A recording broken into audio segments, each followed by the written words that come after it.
معاشرے میں دو طرح کے لوگ ہوتے ہیں، ایک وہ جو مجبور ہے، بھوکوں سے ہے، فاقوں سے ہے، پریشانیوں سے ہے، اذیتوں میں مبتلا ہے، تو قرآن نے ان کو کہا کہ کوئی بات نہیں، زندگی مشکل، تکلیف، اذیت سے گزارو، صبر کرو گے تو اجر ملے گا۔ اور جس کے پاس دولت ہے، جس کے پاس ثروت ہے، اختیار ہے، منصب ہے، عہدہ ہے، اس کو کہا تو گھر کمرے میں بند ہو کے نہ رہ، جا کے معاشرے میں ڈھونڈ کے غریبوں کی مدد کر۔ جس کے پاس ہے اس کو رحم کا درس دیا، جس کے پاس نہیں ہے اس کو صبر کا درس دیا۔ اب مجھے بتاؤ، معاشرہ اگر ایسا ہو جائے گا، جس کو مشکل ہے، تکلیف ہے، وہ اپنی سفید پوشی کا بھرم نہ ٹوٹنے دے، وہ کہے کہ میں اپنی سفید پوشی کو داغ نہیں لگنے دوں گا، جیسے تیسے گزارا کر دوں گا۔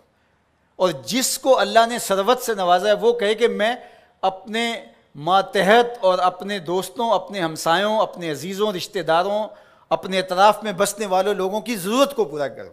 تو مجھے بتائیے کہ کوئی معاشرے کے اندر پریشانی رہ سکتی ہے؟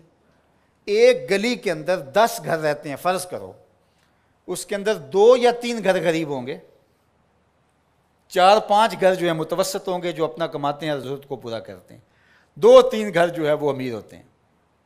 ایک گلی کے اندر 2 گھر امیر، 2 گھر غریب، 6 گھر متوسط۔ متوسط بھی اگر کریں تو اچھی بات ہے، اور اگر وہ گلی میں 2 غریب آدمی جو ہیں ان کی مدد 2 امیر کر دیں، ان کو اپنی فیملی کا حصہ مان لیں، تو اس گلی کے مسائل ختم ہو گئے کہ نہیں ہوئے؟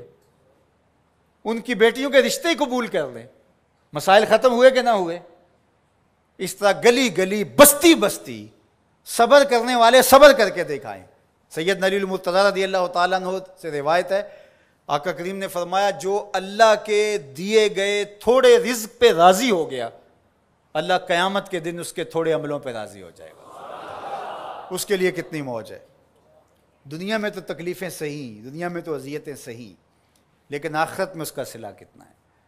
جو دنیا میں اللہ کے دیے تھوڑے رزق پہ راضی ہو گیا، جس سال میں بھی تھا اللہ میں واہ واہ خوش ہوں تیرے پہ، تو نے مجھے صحیح رکھا ہے، اتنا بھی بڑا کرم ہے کہ تو نے مجھے عطا کیا ہے، سانسیں تو چل رہی ہیں نا، مالک تیرا شکر ہے۔ جو اللہ کے دیے گئے تھوڑے رزق پہ راضی ہو گیا، اللہ قیامت کے دن اس کے تھوڑے عملوں پہ راضی ہو جائے گا۔ اور اس کا معکوس کیا ہے؟ جو اللہ کے دیے گئے زیادہ پہ بھی راضی نہ ہوا، ایک وہ بھی ہیں جو اللہ کے دیے تھوڑے پہ راضی ہو جاتے ہیں، اور ایک وہ بھی ہیں جو اللہ کے دیے زیادہ پہ بھی راضی نہیں ہوتے۔ بعض اوقات کسی غریب سے پوچھتے ہیں سناؤ کیسے حال ہے، تو وہ کہتے ہیں اللہ کا شکر ہے۔ اور بعض اوقات کسی فیکٹری کے مالک سے پوچھتے ہیں کیا حال ہے، وہ کہتا ہے چل ہی رہا ہے، آپ کو پتہ ہے آج کل گزر ہو ہی رہی ہے، اس کی گزر ہو رہی ہے۔ جس کے کروڑوں روپے بینک میں پڑے ہوئے ہیں، وہ چہرے کے اوپر کئی طرح کی لکیریں لا کر کے کہتا ہے بس گزر ہو ہی رہی ہے۔ کتنے لوگوں سے بہتر ہیں آپ جو نان شبینہ کو بھی ترستے ہیں۔ تو اللہ کے دیے پہ راضی ہو جاؤ، اس کی تقسیم پہ راضی ہو جاؤ، زندگی سوکھی گزرے گی۔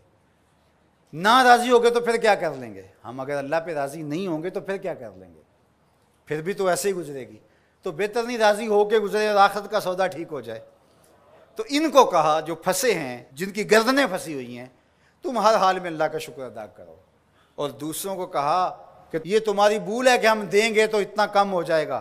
میرے حضور نے 3 قسمیں کر کے کہا ما نقصا مالو عبد من صدقہ، 3 چیزوں پہ قسم کی، ان میں سے ایک چیز یہ تھی، فرمایا میں محمد صلی اللہ علیہ وآلہ وسلم اللہ کی قسم اٹھا کے کہتا ہوں کہ صدقے سے مال کم نہیں ہوتا۔ صدقے سے مال کم، صدقے سے مال کم ہوتا تو حضرت ابو بکر صدیق اس دنیا کے سب سے غریب شخص ہوتے، جنہوں نے سارا مال دے دیا۔